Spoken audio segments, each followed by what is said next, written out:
ನಮಸ್ಕಾರ ಕರ್ನಾಟಕದ ಸಮಸ್ತ ಜನತೆಗೆ ಸ್ನೇಹಿತರೆ ಮತ್ತೊಂದು ಗೃಹಲಕ್ಷ್ಮಿ ಅಪ್ಡೇಟ್ಗೆ ನಿಮ್ಗೆಲ್ಲರಿಗೂ ಸ್ವಾಗತ. ಇವತ್ತಿನ ಈ ಒಂದು ವಿಡಿಯೋದಲ್ಲಿ ಸ್ನೇಹಿತರೆ ಗೃಹಲಕ್ಷ್ಮಿ 11ನೇ ಕಂತಿನ ಹಣ ನಾಳೆ ಅಂದ್ರೆ 27/6/2024 ತಾರೀಕಿನಂದು ಬೆಳಗ್ಗೆ 10:30 ಗಂಟೆಗೆ ಈ 14 ಜಿಲ್ಲೆಗಳಿಗೆ ಜಮಾ ಆಗುತ್ತದೆ ಎಂದು ಲಕ್ಷ್ಮಿ ಹೆಬ್ಬಾಳ್ಕರ್ ಅವರು ಮಾಹಿತಿಯನ್ನು ನೀಡಿದ್ದಾರೆ.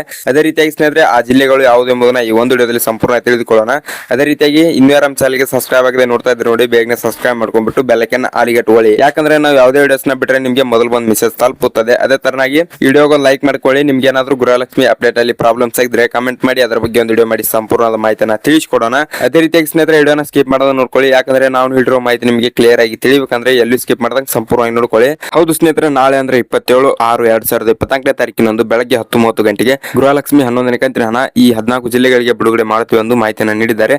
ಆ ಜಿಲ್ಲೆಗಳು ಯಾವುದೆಂಬುದನ್ನ ನೋಡ್ಕೊಳ್ಳೋಣ ಬನ್ನಿ. ಸ್ನೇಹಿತರೆ, ಮೊದಲನೇದಾಗಿ ನೋಡ್ಕೋಬೇಕಾದ್ರೆ ಚಿಕ್ಕೋಡಿ, ಬೆಳಗಾವಿ, ಬಾಗಲಕೋಟೆ, ಬಿಜಾಪುರ, ಗುಲ್ಬರ್ಗ, ರಾಯಚೂರು, ಬೀದರ್, ಕೊಪ್ಪಳ, ಬಳ್ಳಾರಿ, ಹಾವೇರಿ, ಧಾರವಾಡ, ಉತ್ತರ ಕನ್ನಡ, ದಾವಣಗೆರೆ, ಶಿವಮೊಗ್ಗ ಈ 14 ಜಿಲ್ಲೆಯ ಮಹಿಳೆಯರ ಖಾತೆಗೆ ಗೃಹಲಕ್ಷ್ಮಿ 11ನೇ ಕಂತಿನ ಹಣ ನಾಳೆ ಬಿಡುಗಡೆ ಆಗ್ತಿದೆ. ಫಲಾನುಭವಿಗಳು ತಮ್ಮ ಖಾತೆಯನ್ನು 10:30 ಗಂಟೆ ನಂತರ ಚೆಕ್ ಮಾಡ್ಕೊಳ್ಳಿ. ನಿಮಗೆ ಖಂಡಿತವಾಗಿ ಹಣ ಬಂದು ಜಮಾ ಆಗಿರುತ್ತದೆ. ಅಕಸ್ಮಾತ್ ಜಮಾ ಆಗಿಲ್ಲ ಎಂದು ಚಿಂತೆ ಮಾಡಬೇಡಿ. ಯಾಕಂದ್ರೆ ಸ್ವಲ್ಪ ಹಣದ ಒತ್ತಡದಿಂದ ಎಲ್ಲ ಮಹಿಳೆಯರ ಖಾತೆಗೆ ಹಣ ಬಂದು ಒಮ್ಮೆ ಜಮಾ ಆಗುವುದಿಲ್ಲ.